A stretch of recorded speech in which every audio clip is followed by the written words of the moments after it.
তো hello guys, আসসালামু আলাইকুম। কেমন আছেন সকলে? আশা করি ভালো আছেন। আলহামদুলিল্লাহ আমি অনেক ভালো আছি।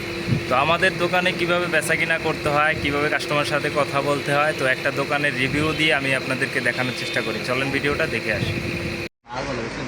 মাল ভালো দেখি তো এই দাম করছি, নাহলে তো কইতাম 600 টাকা 700 টাকা। তাহলে থাকো ভাই, তোমাদের ভালো লাগছে কথাবার্তা? এটা 950 টাকা দিবা? যদি না দাও এখন যদি না দাও তাহলে প্যান্ট কিনতে হচ্ছে। খালি তো না বলতে আমি দেবই না, যদি তুমি দাও কিরাকারি মাল বিক্রি হয় না। হ্যাঁ, যদি দাও তাহলে সুন্দর করি আর মাপটা ওইটা দেখাও।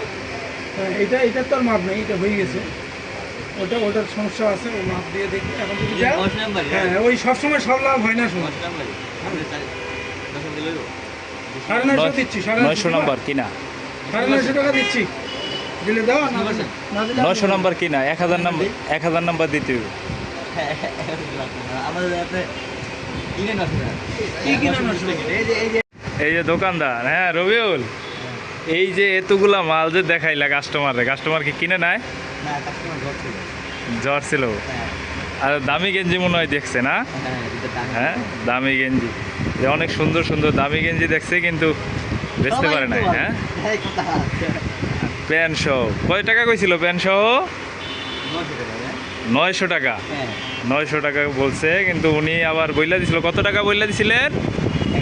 1000 টাকা মোবাইল প্যান্ট। হ্যাঁ, মোবাইল প্যান্ট আর চায়না গেঞ্জি ওনারা সেই একটা গাড়ি দিছে কাস্টমারে। দোকানে মাল আছে মোটামুটি। আহা, খুব আফসোস লাগে না? কাস্টমারটা সকালবেলা বিসমিল্লার টাইমে আসছিল। খুব খারাপ লাগে না রবিউল?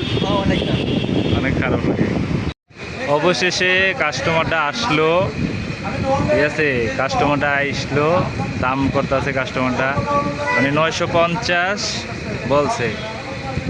1000 হইলে আর কি নিবে। হ্যাঁ, 1000 হইলে নিবে। যাই হোক, এই ধরনের দোকানে এরকমভাবেই বেচা কিনা হয়। আমি দোয়া করি যে উনি বেচতে পারেন সকালবেলা বিসমিল্লার টাইমে। আসলে মার্কেটে কাস্টমার নাই, একবারে পুরো মার্কেটই ফাঁকা, ঠিক আছে? তো ভিডিওটা যদি ভালো লাগে অবশ্যই আমার চ্যানেলটাকে সাবস্ক্রাইব করে দিবেন। আর সবচেয়ে কষ্টের বিষয় হয়েছে মালগুলা বেচছিল 1000 টাকায় বেচছিল, কিন্তু প্যান্টটা হয় না, সাইজে হয় না, প্যান্টটা ছোটো হয়ে যায়। আর প্যান্টটার বড় সাইজ নাই, সবচেয়ে বড় সাইজ হলো 35, সাইজ হয় না, বেচছিল। কিন্তু খুবই দুঃখজনক। তারপরে ওই টি শার্টটা আর কি বিক্রি করতে পারছে, আর প্যান্টটা বিক্রি করতে পারে না। টি শার্টটা মনে হয় 400 টাকা না, 450 টাকা বিক্রি করতে পারছে। মানে এই হইলো এই দোকানের পরিস্থিতি আর কি। না হলে কিছু করার নাই, তারও কিছু করার নাই, বেচতে পারে না। তো ভিডিওটা যদি অবশ্যই ভালো লাগে তাহলে আমার চ্যানেলটাকে সাবস্ক্রাইব করে দিবেন, আর অবশ্যই আমাদের মার্কেটে আসবেন কেনাকাটা করার জন্য। তো সবাই সাবস্ক্রাইব করে দিবেন, আর ভালো থাকবেন, সুস্থ থাকবেন, নিজের প্রতি খেয়াল রাখবেন। আল্লাহ হাফেজ।